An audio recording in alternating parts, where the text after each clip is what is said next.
നമ്മൾ ഓരോരുത്തർക്കും ഈ ഓൾ ടൈം ഫേവറേറ്റ് ആണ് rose plant, rose flowers.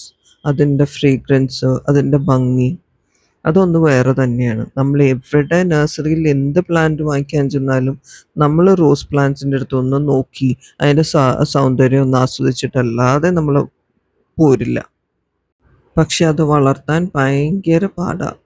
Sensitive ആയിട്ടുള്ള പ്ലാന്റ് ആയതുകൊണ്ട് തന്നെ വളരെ കെയർ എടുത്ത് മാത്രമേ നമുക്കത് വളർത്താനും കഴിയുള്ളൂ. ഞാൻ ഇന്ന് നിങ്ങൾക്ക് കുറച്ച് ടിപ്സ് ഷെയർ ചെയ്യാം. ടിപ്സ് ഷെയർ ചെയ്യുന്നതിന് മുമ്പ് ഞാനൊരു മെയിൻ ഐറ്റം പറയാം.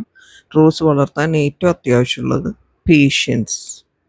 ക്ഷമയും സഹനശക്തിയും ഇല്ലാതെ റോസ് വളർത്താനേ ആവില്ല.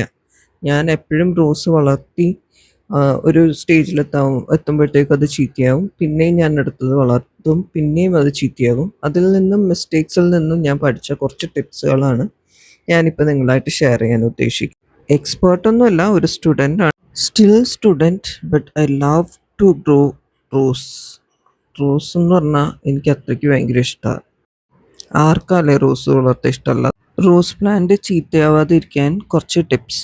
ആദ്യത്തെ ടിപ്പ്, റോസ് നമ്മൾ ആദ്യമായിട്ട് വെക്കുമ്പോൾ അതൊരു ചെറിയ പ്ലാന്റ് ആണെങ്കിൽ ചെറിയ പോട്ടിൽ തന്നെ വെക്കുക. ഒരിക്കലും ഓവർ സൈസ്ഡ് പോട്ടിൽ വെക്കരുത്. 2, നല്ല സൺലൈറ്റ് ഉള്ളിടത്ത് തന്നെ വെക്കുക പ്ലാന്റ്. 6 to 8 hours എങ്കിലും സൺലൈറ്റ് കിട്ടുന്നിടത്ത് വെക്കുക. 3, വാട്ടറിങ് ആവശ്യത്തിന് മാത്രം ചെയ്യുക. ഒരിക്കലും ഓവർ വാട്ടറിങ്ങും ചെയ്യരുത്, വരൾച്ചയിലേക്കും പോകരുത്. 4, സോയിൽ മീഡിയം എപ്പോഴും ഡ്രെയിൻ ആകുന്ന സോയിലായിരിക്കണം. അതിന് ഇച്ചിരി ഉമിയോ, പക്ഷെ ഒരിക്കലും കൊക്കോപീറ്റ് ചേർക്കാതിരിക്കുന്നതാണ് നല്ലത്. കൊക്കോപീറ്റ് കുറച്ച് കഴിയുമ്പോൾ ക്ലേ പോലെ ആയി പോകുന്നതുകൊണ്ട് ഉമിയോ മണലോ കൂടുതൽ ചേർത്ത് കഴിഞ്ഞാൽ ഡ്രെയിനേജ് ഓക്കെ ആയിരിക്കും. കുറേ നാൾ റോസ് ചീത്തയാവാതെ ഇരിക്കുകയും ചെയ്യും.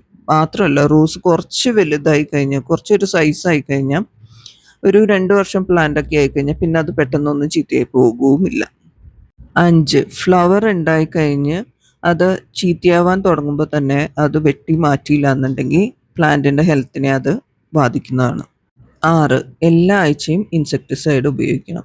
എക്സോഡസ് പോലത്തെ ഇൻസെക്ടിസൈഡ്. റോസിന് പ്രൂണിങ് മസ്റ്റാണ്. പുതിയ ഗ്രോത്ത് വരാൻ അത് സഹായിക്കും. 8, ബ്ലൈൻഡ് ഷൂട്ട്സ്. ഗ്രോത്ത് ഒന്നും ഇല്ലാതെ, ഫ്ലവേഴ്സ് ഒന്നും ഇല്ലാതെ നിൽക്കുന്ന ഷൂട്ട്സ് വെട്ടിക്കളയും. 9, timely reporting. വളർച്ച അനുസരിച്ച് നെക്സ്റ്റ് ലെവൽ പോട്ടിലേക്ക് മാറ്റും. 10ാമത്തതും ഏറ്റവും ഇമ്പോർട്ടൻ്റ് ആയിട്ടുള്ളതും ടൈംലി ഫെർട്ടിലൈസേഷൻ. സമയാസമയത്തിന് കെമിക്കലോ ഓർഗാനിക്കോ, പക്ഷെ ഐ പ്രിഫർ ഓർഗാനിക് ഫെർട്ടിലൈസേഷൻ.